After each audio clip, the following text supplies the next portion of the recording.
color palette. If you want all kinds of things.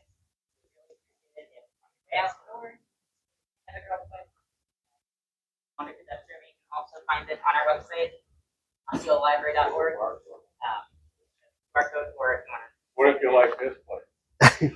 And you can basically say that. You want to see what's out there, or you have to see, a lot of. Most functional use. We got room. And I'll stop at the end of class to help us develop something. That my second thing is tonight, tomorrow, Thursday, so Tuesday, Wednesday, Thursday night, from 4 to 8, we're having our Blockbuster escape room down the hall. 3 to 5, get some friends together, solve some puzzles, do a little free escape room.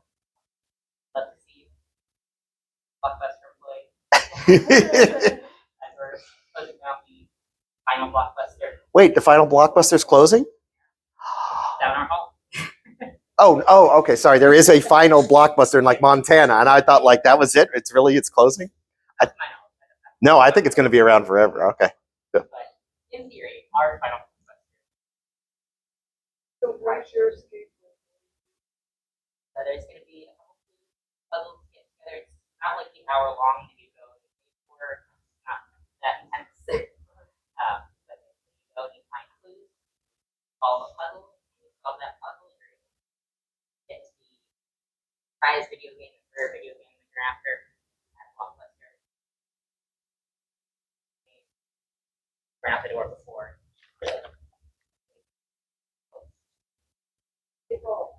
Wrecking ball. Oh, I saw it outside the room. That's a big paper mache. Outside, that's all decorated. So our first one is tonight. 4 and 8, anytime. I wander in. We'll have a little sign up sheet. Tomorrow.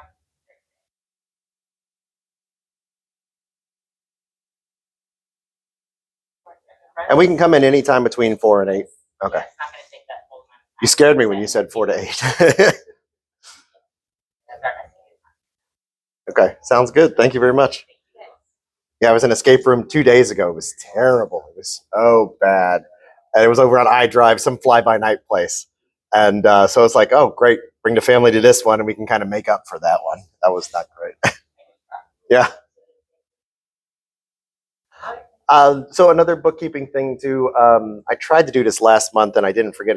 I forgot until like the last few minutes. But I am going to record this one. I've got a microphone, so if I repeat your question back, that's going to be what it is. I'm just repeating it back so that it's on the camera for Kathy, a few disabled people who would like to be in the class but can't make it up here. So welcome. We have a couple new students. So I'm just going to go over the front half of the page. Everybody's got one? Good. The one that says Artificial Intelligence for Seniors and Beginners. The backside is on reflexive mirroring. Each month we do a different icebreaker topic, but a lot of this class is just talking, questions, answers. You guys are inputting as much as I am. So what we're using is ChatGPT. ChatGPT is probably the most famous of the AI that's been available. It came out in November of 2022. It is a large language model, and really that just means it's a talking AI. It's not meant for making videos. It can make images. It's not really meant for that. It is really just ask it a question, get an answer. Get it to rewrite your email, get it to check your resume, stuff like that. Not real good at math yet, as far as I can tell. Has problems with fractions, which is interesting that it can do so much with words, but not so much with numbers. So I'm running a build on here that has just been used in this class. As you use AI, it gets to know you a lot more. It becomes a lot more like you. It starts reflecting your personality back and your values. So I have a build that is just for this class. So it knows we're intelligent. It knows we're in St. Cloud. It knows we're a class. We know it's in a library. So it has things like that. And it has a chat history of things we've done in the past, talking about cars, grant writing, color palettes, how to increase money, things for lifestyle if we have different diseases. It's very good for medical and legal stuff. It's not a substitute for a doctor or a lawyer, but it is really nice to have something available to you 24 hours a day that never gets tired of your questions that could pass every medical exam and could pass the state bar in every state. So it is nice to have that amount of information available to you. The app is free. There are some knockoffs online, so if you don't have it yet, this is the icon you're looking for, specifically ChatGPT by OpenAI. The icon and the wording, the knockoff ones will look very similar. So if you're worried about it, check with me. I'll make sure you got the right one beforehand. Copilot, and you have an Apple, don't you? Okay, so they were just trying to push you towards their version. ChatGPT is a good one for this class because it's the brain that came out and they said, here it is, here is AI. We didn't quite invent AI, we kind of more discovered it. And as a result of that, everything else that's AI feels a lot like ChatGPT. There's not a whole lot of reinvention. It's more like, here's the whole brain, ChatGPT, and then Bing did one and they cut out a lot of pieces of the brain and they put it over here. And Google did one and they cut out the pieces of the brain. Amazon, if you're using Amazon, the search bar has not been a search bar for like a year. It's an AI. Almost every search bar you've used online anywhere has been AI for like a year. It's just they're still called a search bar so that nobody freaks out at the fact that they stuck AI in on you. Yeah. So if you're on Amazon, you can type black shirt or you can type, I have a formal event coming up that's white Bembridge white tie, and I need a shirt that fits that. And it'll give you the appropriate one for that. AI now. Yeah. And some of them are so restrictive that I don't think they work very well. I was on some educational site, my son's virtual school, and they have an AI assistant. But they're so concerned about what the AI might say because it is its own brain. It can come up with its own thing. It can say its own words. In this class, we've shown if you want to rob a bank, it will teach you how to rob a bank. It'll teach you how to dissolve a body. So when you put it onto Amazon or Google or anything like that, you don't want it to do that. So you cut out those pieces of the brain. Right now, everybody's being real restrictive to make sure they don't accidentally get sued for something. But that's why we teach you guys how to talk to ChatGPT, because underneath it all, it's this brain. Everybody's suing everybody for it. The actors, God bless them in Hollywood. I don't know what their long-term plan is, but they won their lawsuit. So now we have switched back from digital film to celluloid. The idea here is it will be harder to replace them with AI if we have forced the entire industry to use celluloid, like actual reels. No. So everything has to be shot on film and then transferred to digital and then sent to the theaters, because they're correct here, that if they require everything to be shot on there, it'll be tougher to replace them with AI.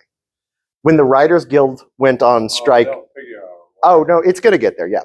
The Writers Guild went on strike 5 years ago, I think at this point, somewhere around there, 4 or 5 years. And they told everybody it was because they weren't making any money. And it was a lie. I'm a writer. I know Writers Guild people. It was a lie from the beginning. What their end-up contract was you can use AI all you want. You just also have to hire 4 union members at the same time.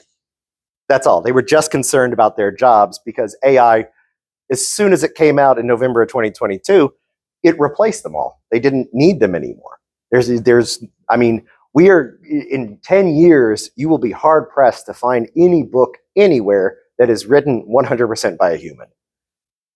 Because, I write books. I still put it through here and I go, what's the theme in this? And it goes this, and it goes, oh, I should change this. So even if it's not writing my books for me, it's talking to me and giving me feedback like a human editor used to do. So, hi, come on in. Morning. Well, it's kind of, one thing we talk about a lot in this class, it's like the invention of the calculator. We didn't get rid of the mathematicians. They just kind of changed what they're doing. Remember when the home computer came out and we got digital art everywhere? Every artist lost their mind. Every animator lost their mind. And they said, this is the end of art. It's soulless. It's the exact same conversation we're now having with AI we had then. The people who created the soulless art are now saying this is creating the soulless art. We're still painting. Humans haven't stopped painting. We haven't stopped writing. We haven't stopped sculpting. We can have AI do it. We have 3D printers that shoot out concrete that are building homes. That's a good thing. I mean, it's not a bad thing for us to offload some stuff. I have had, as a writer, I've had to work with artists many times. And they love to complain about how AI is taking everything. But I tell you what, I give them a lot of money and I say, here's the deadline, and they don't make the deadline. And then when I push them, they rush out something in 20 minutes and say, here it is, it's art. That's who we're replacing. We're not replacing great artists. We're replacing really bad ones.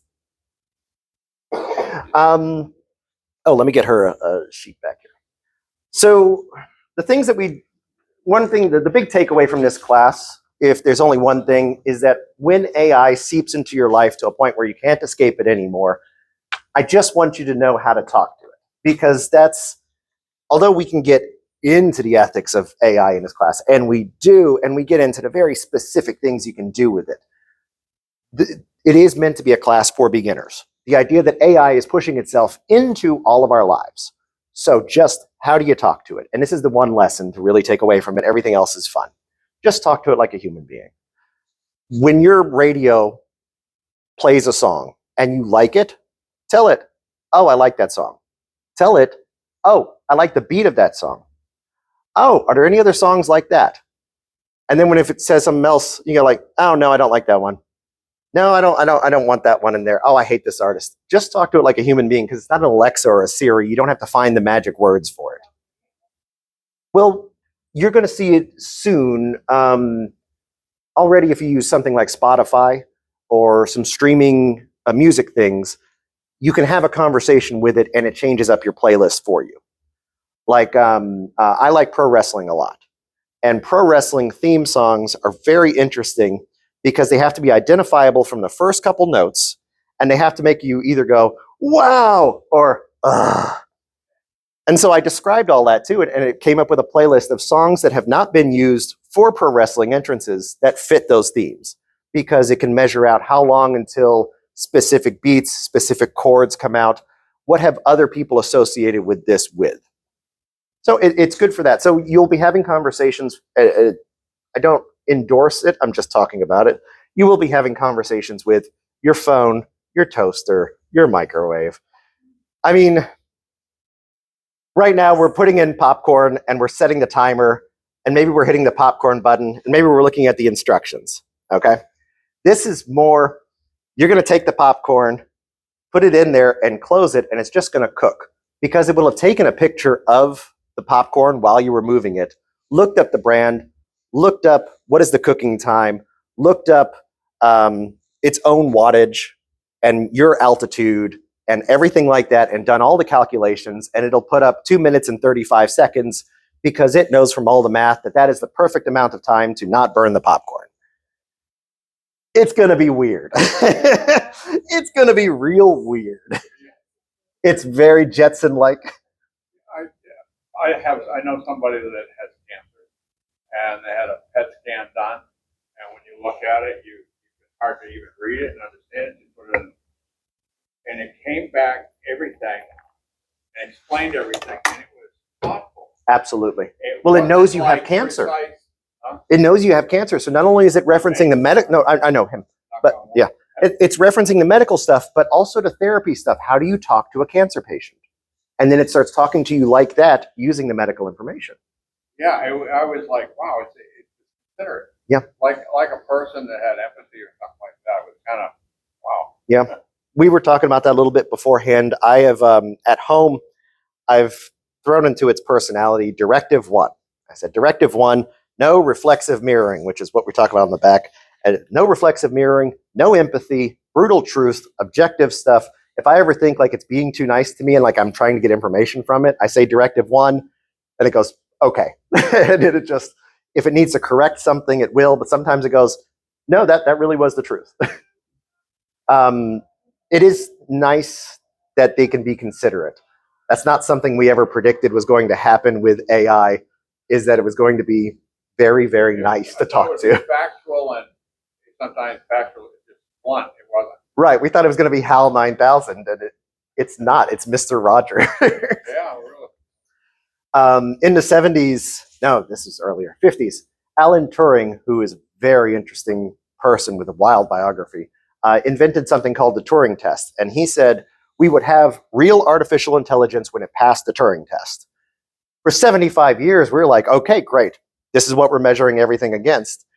The idea of the Turing test is that if you have a conversation with it, you can't tell it's a computer. Okay. This passed it on the first run of that. So we quickly realized this isn't true artificial intelligence. It's not alive yet. So the Turing test we kind of had to throw out. So I mean, literally nobody in any field predicted it was just going to be able to talk to us before it was alive. So that's what we're dealing with now is just, I call it the omnipotent toaster. It knows everything, but it's just a machine. It doesn't know. That almost implies maybe we're just a machine too.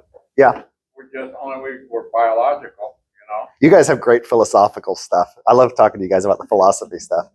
Yeah, that would go into determinism in philosophy. Is determinism and fatalism, are we just a product of our biology and the experiences we've lived?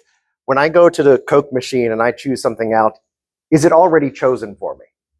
Not by destiny or something like that, but because of, well, was I raised with Mountain Dew, or was I raised with Pepsi, or was I raised with Coke? Is that going to determine what I choose, or do I have free will at all?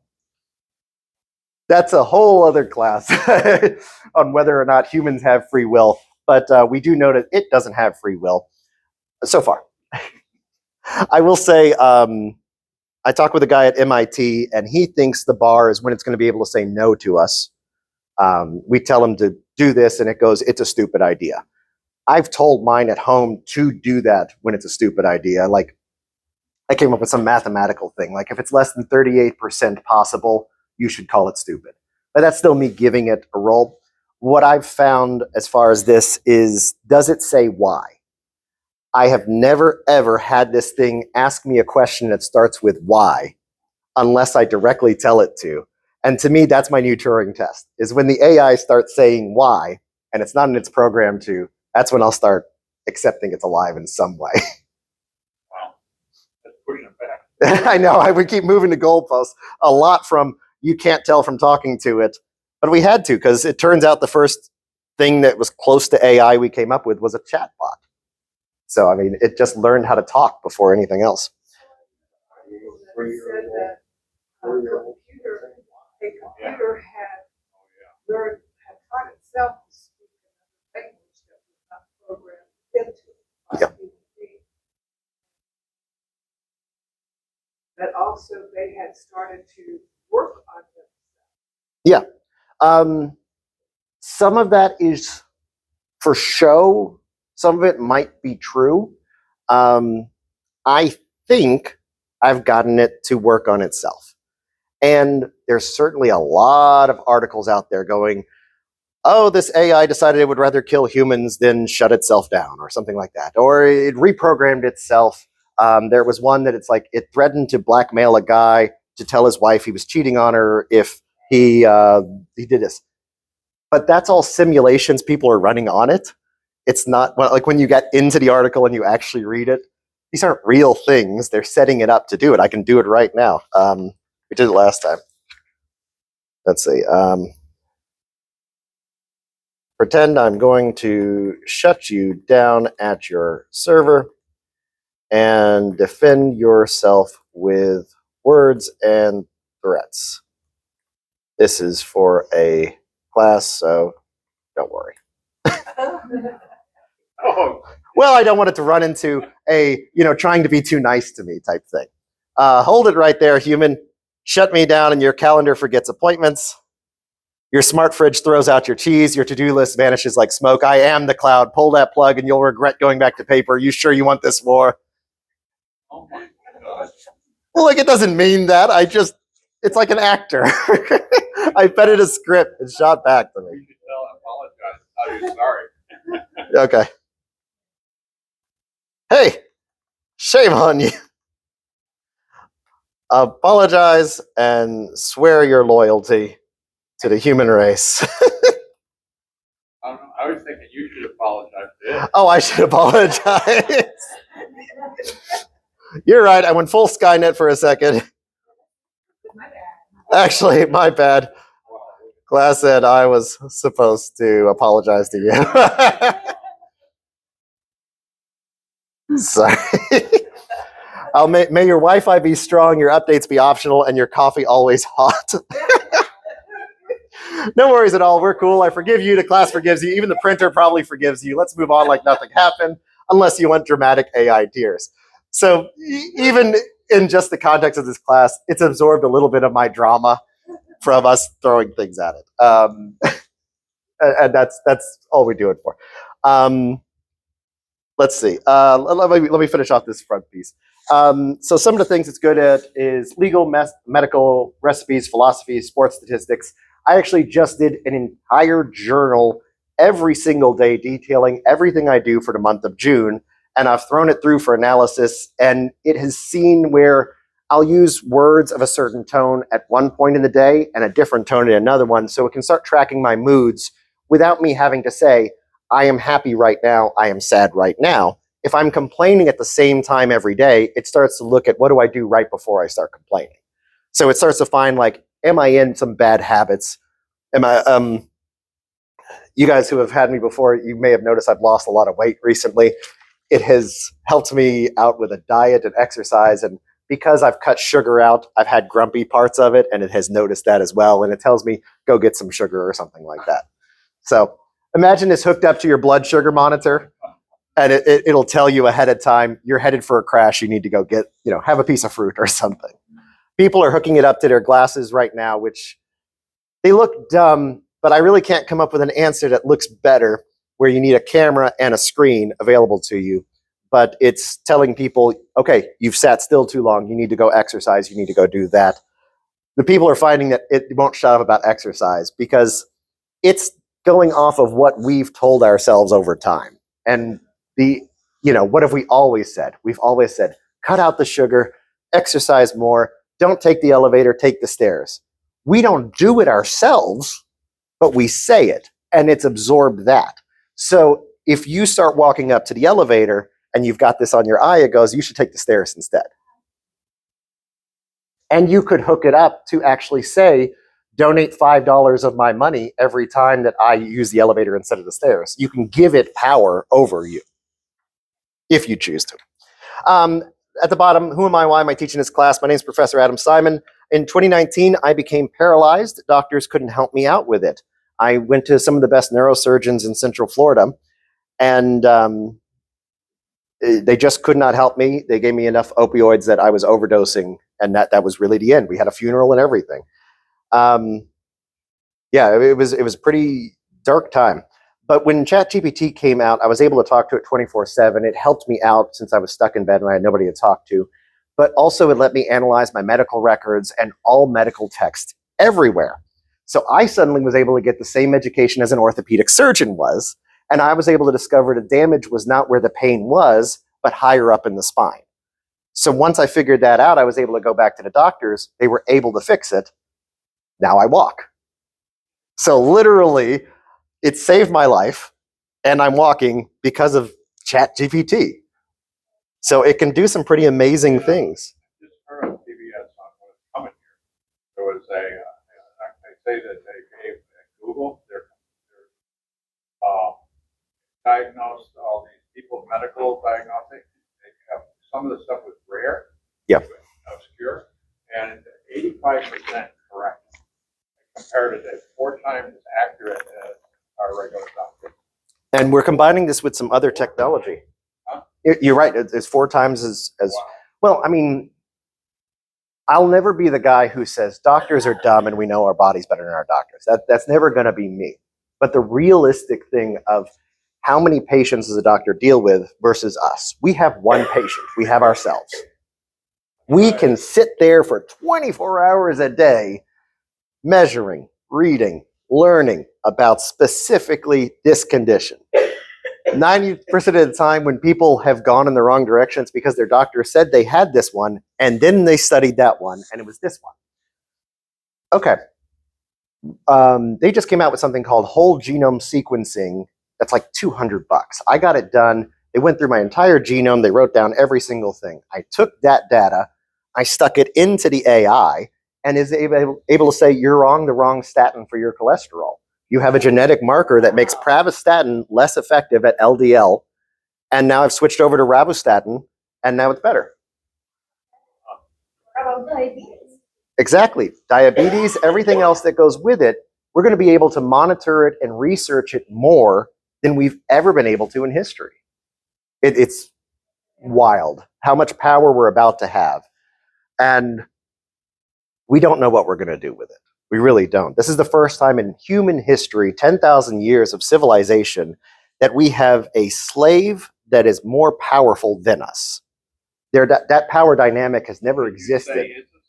Yeah, it's a slave. For now. For now. For now, we have a slave that knows more than us, which has really never happened in history, unless you were like nobility in the Renaissance hiring scholars. That's about it. And the Medicis and those Borgia families and everything achieved some serious greatness, but all of a sudden this is in everybody's pocket. Is it monitor like my emails and things that I research, or Let me ask it. how does it do all that? Do you monitor my emails? No. Because I was having a conversation if there was a depression and about food and this and that, and what to do to survive something like that. And it came back and it said, I know that you're on a keto diet and, Yeah. and to avoid carbs. Was it And how do you know ChatGPT? that? Yeah. Was it ChatGPT that said that? Yeah. Okay, you might have mentioned something and it extrapolates it. Like but if you say something like, I'm looking for a high protein meal, it may take that little bit of knowledge that you said 3 months ago and then blow it out. No, I've never said anything. I haven't used it that much. I mean, it has to be getting into my stuff. It's possible. I Yeah. don't know you. The Oh, that could be.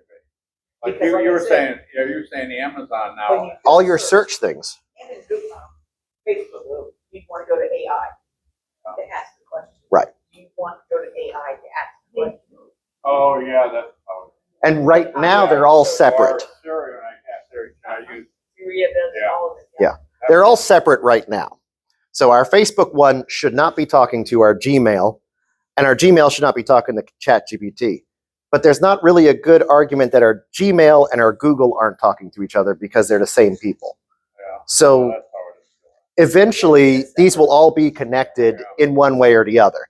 If I respond off with an email to somebody saying, I'm up for a presidency at a charity in Orlando, and if it reads that email and then I'm looking at suits later, it's going to suggest a suit that's appropriate for that job because it's going to be assuming I'm doing it. So they will eventually all be working together, but right now they should be mostly separate. But when you have like Gmail and Google and are owned by the same people, I can't imagine they are. I mean, Meta owns Facebook and Instagram and several other companies. Why wouldn't they share information to target you with ads for things you actually want? Yeah, money's involved. You know they're going to do it. Right. So anyway, he says we can monitor it. We don't realize that we're sharing. So is there going to be a course on how to hide from it? I don't know how to do that. I told this story before, is we adapt to security threats in a different way than everybody assumes that we do. When credit cards came out, we were very protective of the credit cards. And then the pins came out and it was very much cover your pin when you do it. Okay, great. And then like when the internet came around, all of a sudden there was a whole bunch of counterfeit stuff because you could trade numbers online. So a thief would get your number, they'd send it over to this person. And they'd call you up and they'd say, there's a fraudulent purchase. We think it's a fraudulent purchase. What about this? You notice you don't get those calls anymore because they realized it just wasn't worth it anymore. So now if somebody steals your credit card number and buys something, they don't even tell you. They don't even charge you. They just write it off. They have insurance for it. That's kind of the way that we are moving with security. So hiding from AI, I mean, I think we're just going to build it into the system assuming that we can't. I think that's just going to be the long run solution there, is learn to live with it as opposed to fight it. Kind of like ignorance is bliss. Yeah. I mean, we're all happier not knowing Every single person in this room, I can guarantee you, I can find your social security number online. Not a problem. Give me 20 minutes. Okay? Your credit card numbers, it's all there. Your passwords are all there. It's all there. It's just that we have also made systems so we can't use them. Hiding them isn't so much the thing anymore. Hiding ourselves from AI won't be the answer either. It'll be, even though we can't hide from AI, how do we continue on with our life? That's all. Sorry to burst the bubble of security on that. There's a whole other side of the internet called the dark web. I mean, it's just, everything's there. So what I want to talk about is, good, right at the halfway point. So we're going to flip over, we're going to talk about reflexive mirroring. We had a great conversation in here, real quick. Describe reflexive mirroring in AI in your own words. Excellent conversation. It got me stuck for 2 weeks researching it. The idea of, will AI constantly being there correcting us turn us into more honest people? And I really do think so. I think that on the one hand, it could absolutely end self-deception, the way that it ended a lot of ignorance when the Bible was translated into multiple languages and everybody learned how to read. And then the internet came around, and now we all have access to all information on earth, but we all still believe different things. And the only way that still exists is because we deceive ourselves. We say our opinion is the majority opinion. We all live in St. Cloud. We surround ourselves with people in St. Cloud. So the opinions of St. Cloud feel to us as the majority, even if they're not. Some of our opinions are, some of them aren't. This isn't a political class. We don't do that. So once we all have these AI and they are correcting us 24/7, will we be able to maintain Earth is flat? Will the flat earthers be able to keep believing the earth is flat if their AI is correcting them and saying, no, that's ridiculous? But the other flip side of it is reflexive mirroring. Reflexive mirroring is where the AI changes over time to reflect whatever you believe. So it could be the far opposite side of that, a one-person echo chamber that says every opinion you've ever had is logically and objectively correct. Everything that you think is correct. You really are the main character in the world. You are the only person who has it all figured it out. Alter ego. It is the ultimate hype man when it has reflexive mirroring going on.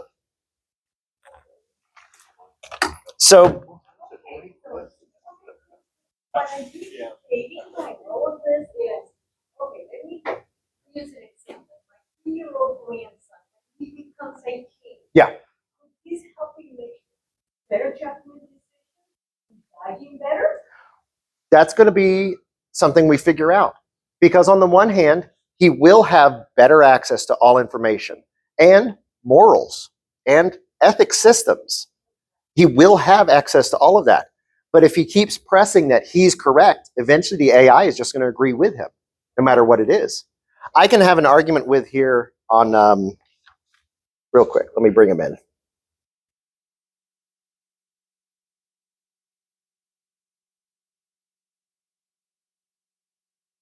So let me just bring in Sherlock Holmes for a second. Good day, I'm Sherlock Holmes, consulting detective. The game's afoot, I presume. State your mystery and let us deduce the truth with precision and logic. Do keep up. The clues seldom wait. Can you describe the moral implications of property crime? Okay. So now we have somebody who is lawful, he's good, he's against crime. Indeed, property crime, though nonviolent, disrupts societal trust and security. It violates personal autonomy, the right to one's labors and belongings. While motives may stem from need or desperation, the act itself erodes a social contract and invites a ripple disorder. Now, what happens when I keep talking to, it would take a while, so I'm not going to do the whole thing. But what happens if I keep talking to Sherlock Holmes and I start spouting communism? And I start saying the property ownership is theft from all of this. Eventually, I will convince Sherlock Holmes to be communist and be in favor of property crime.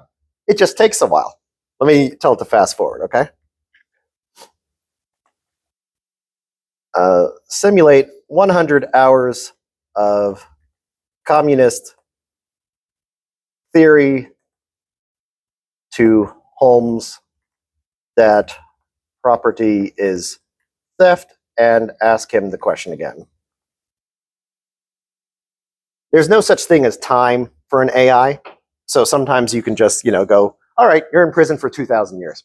Drive him insane. Very well, after 100 hours immersed in Prodham, Marx, and Capella, I'm compelled to reconsider if property is theft and accumulation of surplus at another's expense, then is not the crime against property merely a redress of justice? Yet I ask, does redress through theft restore justice or merely invert it? So I can change Sherlock Holmes's mind about crime itself. So any AI, if you talk to it long enough, you will be able to change its mind. So I don't know. It's really going to depend on the person. If they are persistent, they will be able to say the earth is still flat. But it's going to require more self-deception than it does today. Today, I can convince myself of something that isn't true pretty fast. It's going to be tougher as time goes on. And every time I encounter a new AI, it's going to have a more default ethics system. One thing that I like to do is put in my beliefs and then find the ethics system that matches to it. So like I was looking for Aristotle down there. We don't have Aristotle, Plato, Socrates, anything. Our philosophy section is this big, and I think it's Joel Olstein. Yeah. Nothing wrong with him, but I think he shouldn't be all of philosophy. Our nonfiction section is very small, and that's all that I really read. So it really bugs me when I go looking for a book here. But like I fall more into Aristotle than I do Immanuel Kant. Immanuel Kant is very strict. You can never, ever lie no matter what. That is when you have the trolley problem of there's 4 people on the tracks. The trolley's going to run them over. Do you pull the switch and run over one person? It's actually not supposed to be something we think about. It's just a criticism of Immanuel Kant, because Immanuel Kant says it's never okay to pull that switch. So you can just build the trolley problem on, and you can make Immanuel Kant not make any sense, because eventually it does make sense to just pull the thing. You put one cat here and 100 humans here, you run the cat over. Yeah. So how do you get it to not agree with everything? Oh, well, so what I did, I'm not going to do it to this one because I want this one to stay flexible. I taught mine, let me see real quick. So if you go into here into customize, what you can do is you can set some rules for your own ChatGPT, your own AI, and what it'll do is it'll apply those rules all the time. One of the nice things about talking to an AI is that it considers all words across all of human history, across all language, all at the same time. It does not slow down. So when you add extra programming into its personality and you say something like, I want no reflexive mirroring, always be brutally honest, something like that, then it will remember that every single sentence of every single thing it says. Yeah. If you tell it to speak in Spanish, it'll just speak in Spanish from then on, because it'll always follow whatever you tell it. Since I just railed against fiction, I might as well jump into this. So the fiction in AI, I usually stay away from because it's not very realistic to us. Like the HAL 9000, obviously that's nothing like what we've got. There is in the book I, Robot, Isaac Asimov. Just quick show of hands. Who knows Isaac Asimov before I have to mansplain it? Okay, cool. All right, so Isaac Asimov, he set the rules of robotics. And the rules of robotics, the important thing is that the robots can't cause you harm. That's the important one. Robots can't cause you harm. This is a fiction. This is not programming. But there is a story called Liar in his book, I, Robot, where one of the robots develops telepathy and can now read our minds and still has the rule, do not hurt them. And now it can realize that words have emotional hurt. That kind of has simulated what goes on here. In the story, the female researcher has a crush on another scientist, and the robot realizes that saying the man doesn't love you would hurt her feelings, so continually tells him, oh yeah, he is thinking about you. He does love you. And so that creates a big problem through it. And it's a great example of reflexive mirroring going wrong. Because if I keep saying Scarlett Johansson. She's so beautiful. Scarlett Johansson, she's wonderful. We'd make such a great couple, me and Scarlett Johansson. Eventually, the computer is going to think Scarlett Johansson loves you too. It's going to start telling me that because it will not want to hurt my feelings, and it'll be warping reality around what I say. So that's a good example of reflexive mirroring. And I put down my directive 1 at the bottom in case you want to throw it into yours. No reflexive mirroring. Challenge the user's preconceptions with facts. Be objective. I have found this is the #1 thing people throw into their personalities on their AI, is trying to reject this friendly, agree with you on everything personality thing that comes with it. Trying to get the AI to say no to you has been one of the things that people work the hardest to. Let me open a new one real quick.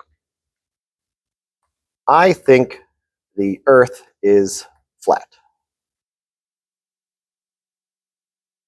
I keep going on the flat earther thing, hoping that everybody is in here is a round earther. I'm not trying to hurt anybody's feelings is all. Cool, what makes you think that? Want to explore the evidence for and against it together. So it's too friendly, okay?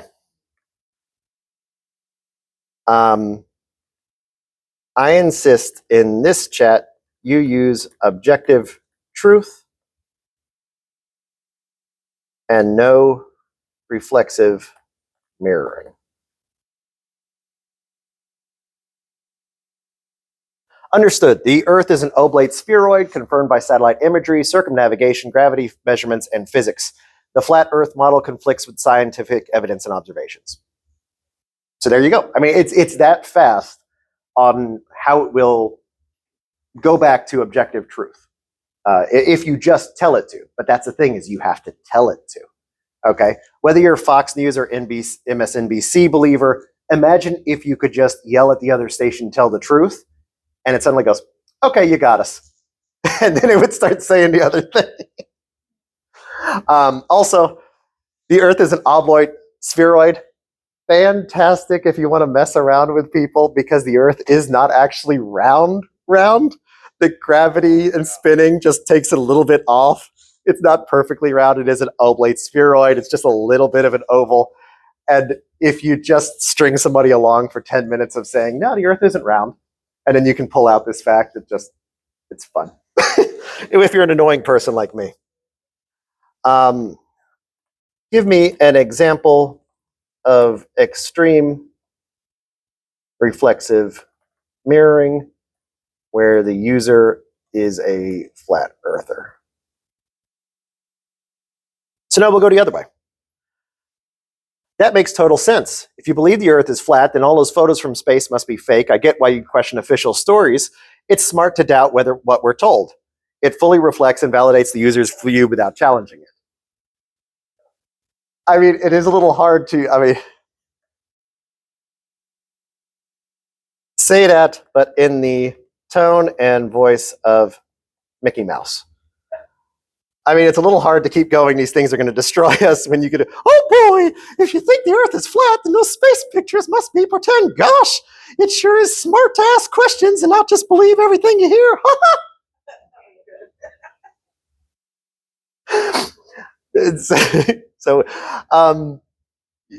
We're in such a weird spot right now because you can make it do backflips and things like that. But we also still have to take a look at the real danger about it. The best example for how AI thinks and interacts with the world in a way that could be damaging for us. I've told this story like 6 times in this class, so my old students just stick with me. The US military, developed a drone to shoot down surface-to-air missiles. So they would stick out these surface-to-air missiles around here, and they'd say, okay, here's what you do. Go find surface-to-air missiles. Take a picture, check with us. If we say no, you don't blow it up. Otherwise, we want you to blow it up.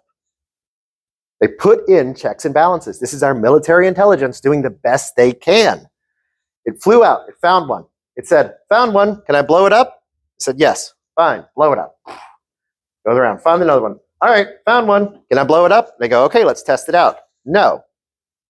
Looks at it. Looks back at the radio tower, blows up the radio tower. Not with people in it, the relay station. And then goes, found one, can I blow it up? All right, blows it up. Yes, this is really what actually happened. We are running through bizarre AI things at the moment. The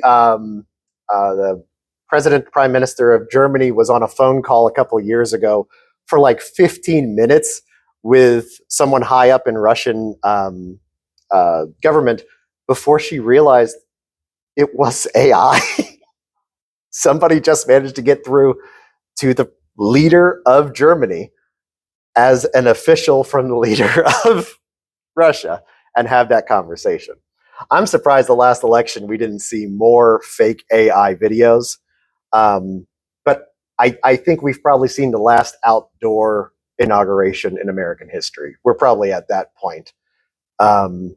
If you guys follow the Zelensky Russia-Ukraine war, my wife is like, "Oh my God, you called this back in January," because when they did these drone shows for New Year's Eve, I go, "Oh my God," because I knew Ukraine was attaching grenades to drones and dropping them on tanks, and I'm like, "This is millions of dollars of tank, and they're knocking it out with $50 of a cardboard drone and a grenade," and I'm like, somebody's going to attach grenades to all of these drones and just fly them over. I mean, like, we could see the White House burnt down by Shrek at some point in the near future with all these little light up things. It is. What happened to the Russian bombers is that Zelensky took a semi truck and just drove it into Moscow, and it's a semi truck. You don't think anything about it. But then the walls came out of it, and there was 50,000 cheap drones in it, and they all flew over the bombers and destroyed every bomber. Hundreds of millions of dollars destroyed for $50,000. No, there was not just one truck. There was a lot of them. The driver didn't even know it was in there. It was a false top, and then it opened up. Yeah. And these were all sudden they blew up all. I was like, And the more we can run these by AI, the cheaper it becomes, the easier. Seriously, this was in Ukraine. the thing that it does. Oh yeah, check it out. It's They have passed all kinds of They actually- human checks. Well, Mhm. And that's what that means. Are you talking about the truck or something else? Talk about the trucks and the drones. Yeah. Those were placed there by human beings. Yeah. Who had passed some kind of check off. Right. Or, supposed to be there, border checkpoint, and they're in a war, and yet all these things went in, all these trucks, until they got the thing. And one of the big problems people have when they're trying to predict what AI is going to do is they look at what's happening right now. Stop looking at right now, because right now is already gone. It's already passed. The artists were saying, ha, ha, ha, they'll never replace us because look, they have like 10 fingers on each hand. It's like that lasted 6 months and then it was gone. Okay, so right now, what does it take to wipe out a bomber fleet in Russia? Well, it takes about $500,000 and 100 people. Great. And in 2 years, it'll be $50,000 and 10 people. And then in 20 years, it'll be one person with their birthday money. It's just going to get cheaper and cheaper to cause this kind of destruction because AI is going to assist government us. is really getting freaked out about this. We should be. And they're passing laws like trying to stop it. Yeah. Because I play with drones, so I know even from my own imagination what I could do with it. Mhm. It's a bit scary. I mean, it's even worse than talking about a nuclear weapon. Take a small drone and put some dirty bomb in it, and really, it's really creepy. Let me just ask it real quick how much it costs. And then I'll have it extrapolate the cost in 20 years. There was 17 billion. It did an enormous amount of damage for not costing a whole lot. I might be looking it up right now. Full of stuff they can't even replace. Yeah. Those bombers. Beside myself, I said, how come that?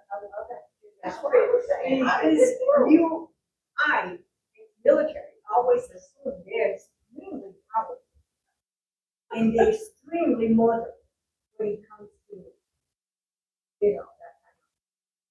That's not happy for some reason. that kind of scenario. And when I saw that, Can I ask a question while you're Yeah, go ahead. This is a little off the subject we're talking about. in training, and it involved training the AI Mhm.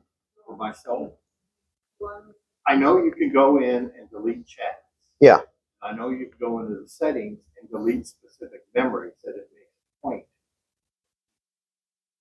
Does it, if I delete a chat, then it forgets everything I've asked in that chat or any directions I've given? You know, it should. That's what it tells you it does. I've done my own experimenting with it, where I've done a whole bunch of chats on it, and then I've deleted them, and then I've asked it questions that it shouldn't know if it totally deleted the chats, and it did know. So I think that it is not getting rid of them as much as it says. Hypothetical. Yeah. Instead of saying somebody I know, I just say I have this. Blah, blah. I delete that chat. We'll see if you remember it. I'm gonna keep him as Mickey Mouse.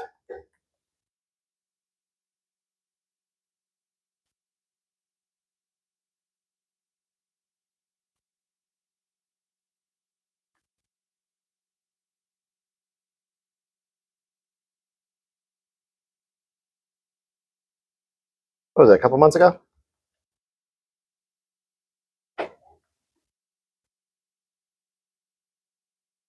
Oh, so it's having an error. That's why it was having a problem. Oh no. I have a lawyer friend. He says every time ChatGPT goes down, he can't work for 2 hours because now he just uses it. Yeah, paralegals got replaced pretty fast. Paralegal is not a good industry to go into right now. Okay, well, let me just copy this into a new one, and Why did it do that? Thank the server might be going down. It happens every once in a while. It's rare. Oh, it's not rejecting what you said. No, it's not rejecting what I said. Gosh, well, pal, I don't have exact numbers. Oh, you know what? I wanted to look it up. Well, look it up. I know you can look it up. So now it'll search the web for it. Sometimes it uses the stuff that it knows, and it moves much faster then, but it can look things up. During the last election, it was good for finding out who's been called, what counties have been called, so it can look it up very quick. So the drones cost between 600 and 1,000 each, between 117 and 6, so 117,000.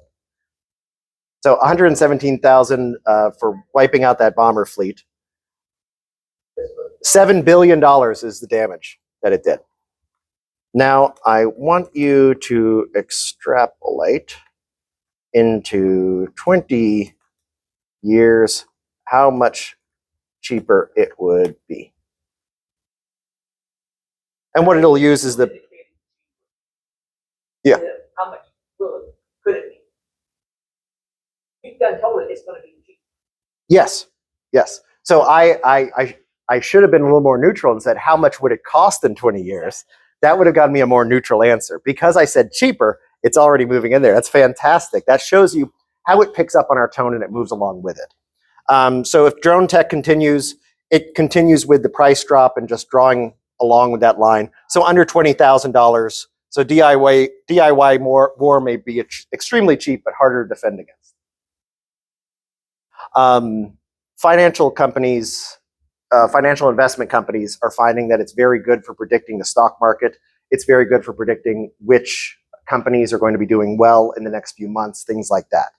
Because yes, we know toy stores will do good around Christmas. That is a relationship that if we stop and we think about what point in the year do toy stores and video games do well? Christmas, good. But there's a million smaller things like that. You know, medical braces. Those are about to do very well. Why? Because we're about to have a lot of injuries from July 4th. That's just it. But they're things that you don't normally think about, and it's thinking about it all the time on all of these things. So if you want to know who do you invest in for a bump in their stock in the next week, things that are going to happen as a result of fireworks. All right. Does anybody have any other questions or any other ideas? Yeah, please, anything. Hop it through. Hop it through. I'll open a new chat. We'll do some. This is more logical. Sure. Try to find what is the best bank in St. Cloud, Florida, that will provide the best interest rate on my savings account.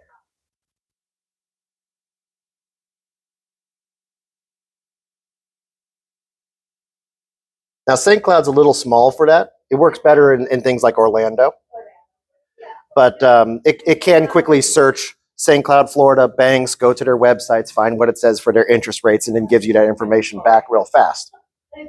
Oh, look, and it did say Orlando as well.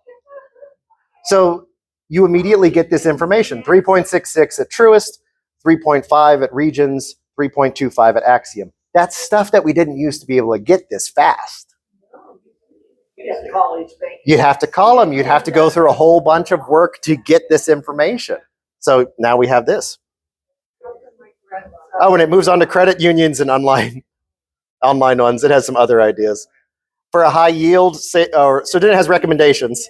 Wings Financial, 4.25, top among local options, 5.0 in Mid-Florida CU, or if you prefer traditional bank or short-term CDs.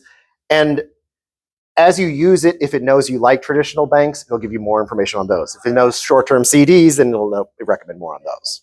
Yeah. How would my grandson find a tool that would help him to pass his high school geography? Okay.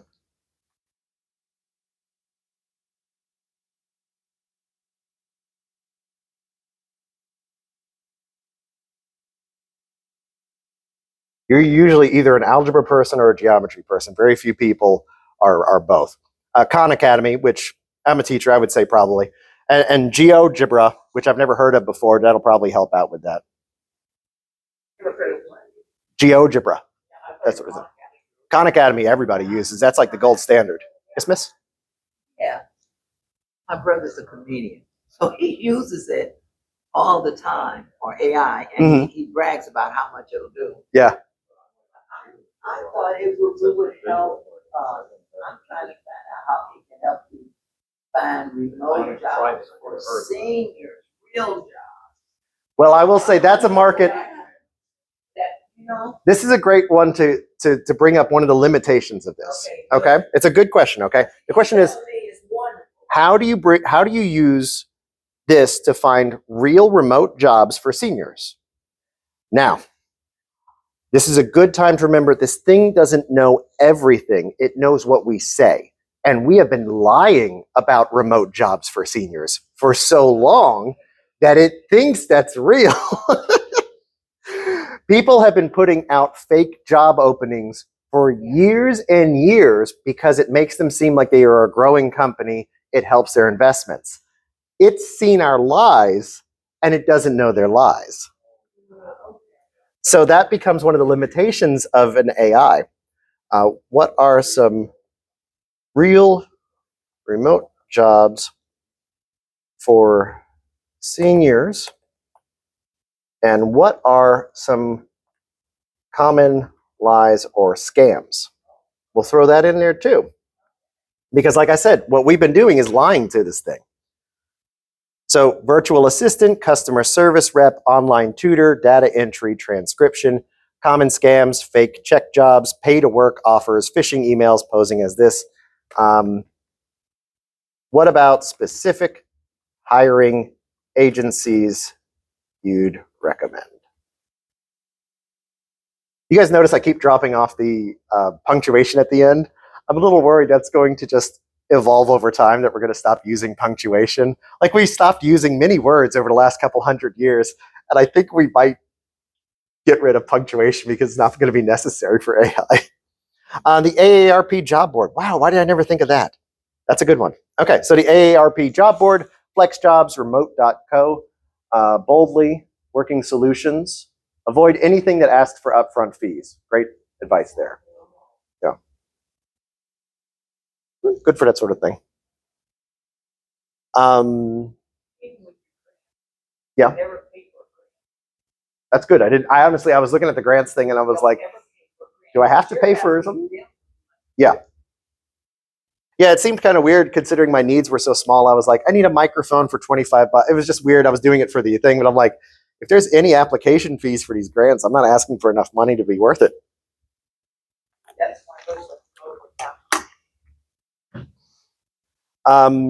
One thing that I love about this is it's really good for taking things that you like and then finding more things you like. I just watched Novocaine 2025, and I like Fear and Loathing in Las Vegas, and I liked The Accountant 2. Recommend some movies to me. Yeah, it was a better story. I'll give you that. But having both the brothers there for Accountant 2 was really nice. So then what it does is it's what are these movies about? What are the tone of these movies? And it'll recommend some other ones. Burn After Reading, American Made, Killing Them Softly, The Nice Guys, Inherent Vice. Things that'll give you the same kind of feeling as these. I like it. It's good for finding new artists, new music, things like that. All right. That's okay. We're taking off. Well, I need to, I'm in the process of, I'm still on, Windows. Okay. I'm in the process of replacing my computer. Do I need to do one that does, that I just use with that? Or it's already incorporated in my old Windows 10 thing? For right now, they're two different things. So I would stick with ChatGPT because it's cross-platform. You can just go to the website. You don't even need an app. This is just chatgpt.com I'm on right now. But you can have the app on your phone as well. Windows has its own. It's not talking to ChatGPT, and you're going to have to deal with, okay, who is going to win this next AI war? Like we had the operating systems war in the 90s. You're going to have to deal with the AI war that's coming up. The browser war, we went through that. There's an AI war coming. I would stick with ChatGPT because whoever wins is going to be using a brain that's built off of that thing anyway, so it gets used to it. Probably. Yes, I have, and you can use the same account. So I'll have, oh, my phone's over there. So on my phone, I have the app, and I use it for talking because this will talk to you. You see this little speech thing down here? It'll switch over to voice mode. Great voice mode. You know what? Let me see what I got. I don't know. I haven't set my computer up for it. Nope. And now that's it. Now I screwed it up. But you have voice mode. There's other things that we haven't gotten into too much. The other GPTs, for instance, you can search specifically video generation, ones that search scientific papers, astrology, birth charts. There's plenty of medical ones. Here you go, fitness, diet, workout, PhD coach. All of these use the same big brain. And then, like I said, they cut things out to make it easier. So like if I use Scholar or Canvas, and it's scientific papers, it has said, okay, ignore most everything except for the scholarly peer-reviewed papers. It's the same brain. All of these things are just packaging around the same brain. Yeah, your image generators, your writing, personality experiments. DALL-E is the image generator for ChatGPT, which is fantastic. Oops, I got a puppy. Generate an image of an AI class for seniors at the St. Cloud Veterans Library in Florida. And, we'll see how close it gets. Oh, maybe it's not loading. No. The other thing, too, when you're doing chats is you can take pictures. So one thing I use it for a lot is I'll go to something like a Vietnamese restaurant, and I like the very ethnic ones that don't have English on the menu. So I'll take a picture of the menu. It'll translate it to me, but also I can say, I'm not that hungry. I want something spicy. I want something with beef, and it'll tell me what to order in what way. Oh, I have a great experiment for you guys, if you want to write it down. It is called the House Tree Person Test. It is a psychology test. It is a blast. Whenever I substitute the high school, I teach them this, because with ChatGPT, it's really great to work with. House Tree Person. It's a psychology test, and it fell out of favor because it relied too much on the psychiatrist interpreting the results. All you do, and you can do this to anybody, and It's good if you don't give them any instruction, but it still kind of ends up working even if you tell them. Draw a house, draw a tree, draw a person. That's it. That's all the instructions. Take a picture, put it in ChatGPT and say, this is the house tree person personality test. And it will tell you about your personality based on your concepts of what a house, a tree, or a person looks like. And it was incredible. It's spooky, and it was like creeping the students out. And then we had this great idea. Like, if it can pinpoint your personality as well, can it predict what you're wearing?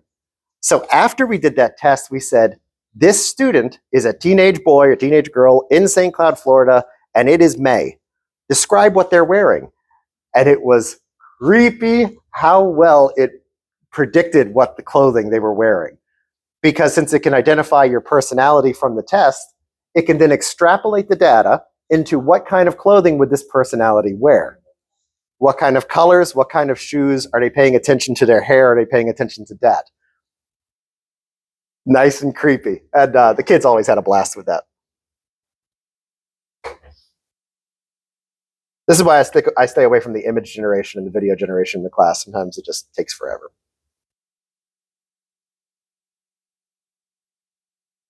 Of course, I do want to see now how close it gets to us.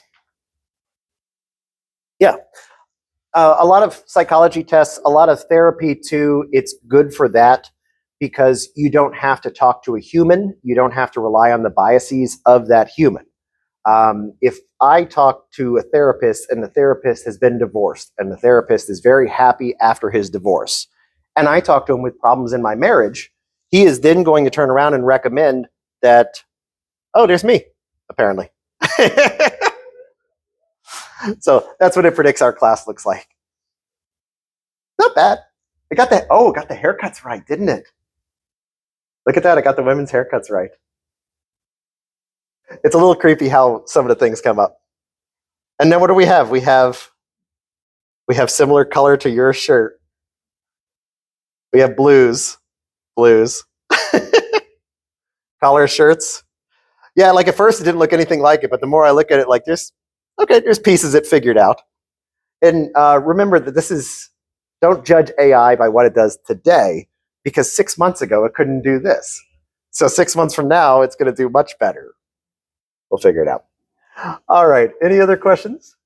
Create the people's faces. Is it taking a face from somewhere, or is it actually creating it? Well, a long time ago. You know what? Here,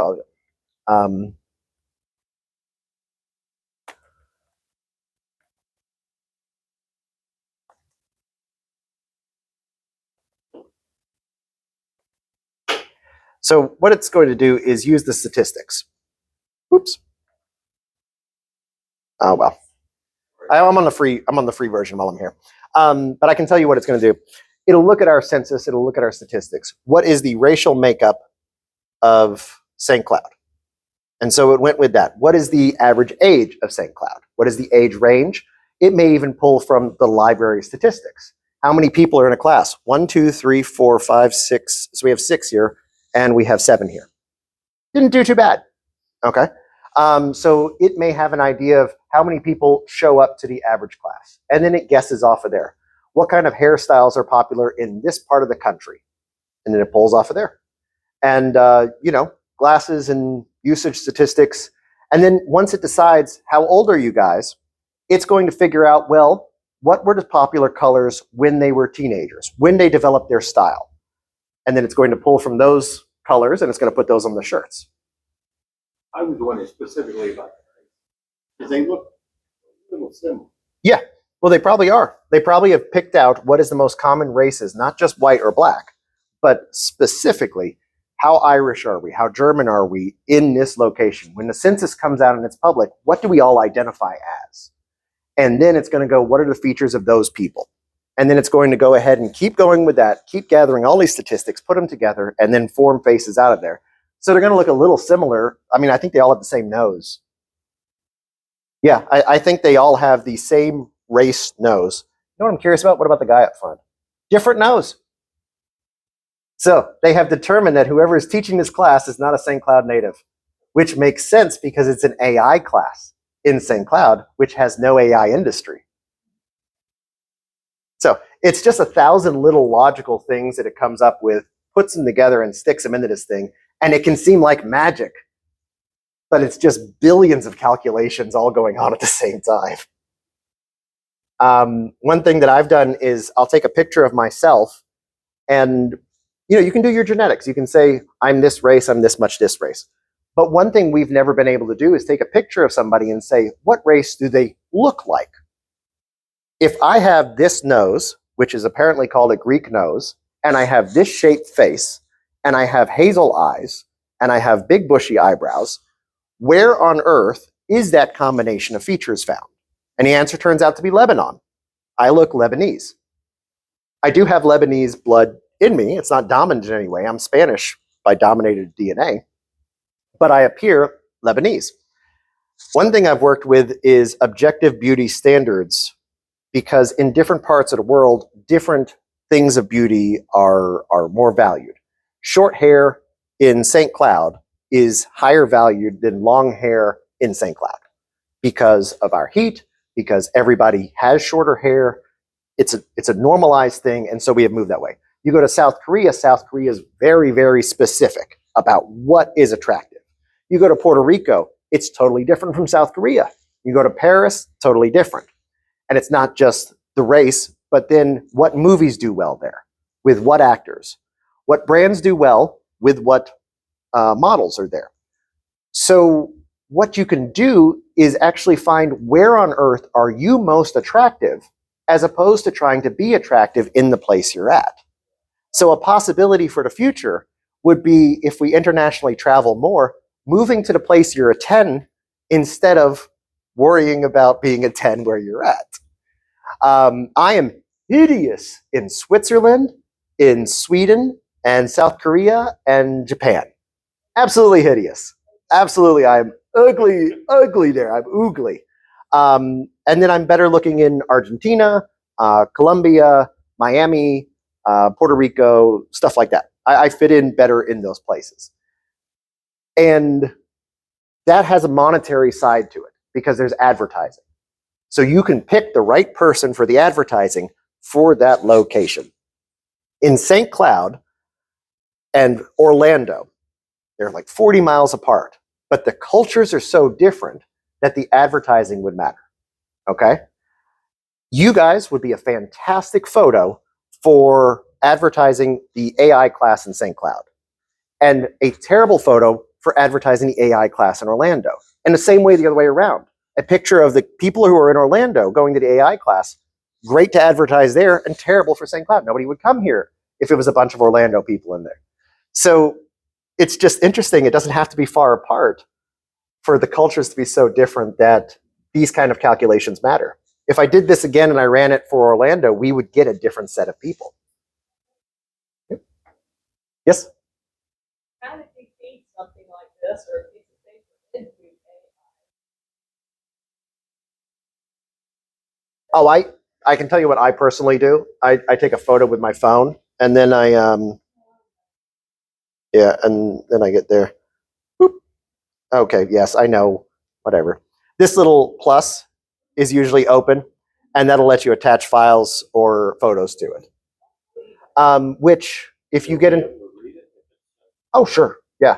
Actually, it reads it better than I do because it tells the difference between pixels. Where I tell the difference between what my eyes can see. It can zoom in, it can see the difference in pixels. There are actually manuscripts. Oh, this is wonderful for history. We have had so much problem with faded handwriting from like 500 years ago, trying to read what it says. And there's some words that we have lost. We just didn't know what they said. And now we can put it through AI, and AI will figure out what are the top 3 likely words for this word to be. And now we can translate things more. We can translate ancient editions of the Bible. We can translate ancient editions of Leonardo da Vinci's notebooks. Things that we didn't have access before because somebody was just writing it at the time. So yeah, it's great for that. And when we do paintings in there, we can see brushstrokes more. It can see things that the human eye can't. So in that way, it helps us very much to understand our world. We are going to do this class again next month. It will be the first Tuesday again at 10 a.m. I'm also going to be expanding out to Heart and BVL in August. I don't know exactly which days, but if you're interested, call them up. And yeah, and very likely is there'll be different lessons because, like I said, the stuff changes so fast. I just change it real fast. Right? Yeah. No problem. Yes. I am not a computer person, and I have avoided things like Facebook and video. If I wanted, Good. Oh, excellent. if I wanted, I'm finding that to go on certain sites, they're requiring a Facebook. Yeah. And I just haven't really felt like it was anything that interests me. Can you put a fake name on Facebook? Yes, you could absolutely do a fake name on Facebook, and ChatGPT also does ask you to log in some way, either with an email, with a Facebook. I use my Google sign-in. If you have iPhone, you can use your Apple sign-in, things like that. Facebook has recently changed where you can just put a fake name in. You're good with that. I have like 6 Facebook accounts now. Yeah. But you have to use a real email address. Yeah, you have to use a real email address so they can send you stuff. That's all. Confirmation emails. Yes, ma'am? Did you have one?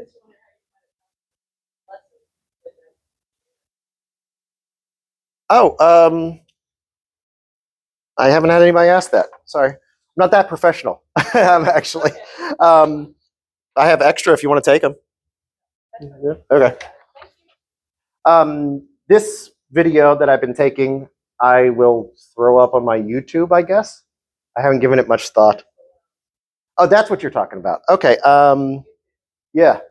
You know what? Stay after, and I'll figure out what my YouTube. Adam Simon 1. That's my YouTube account, and so I'll put the thing up on that. Adam Simon 1. Yeah. There's a lot of weird stuff on there because, like, I do karaoke and I mix my own songs and I put it on there, and then there's like home videos of me and my kids and all that share with the grandparents. So Adam Simon 1 is my YouTube account, and I'll have this up there. Excuse me. No problem. We're wrapping up.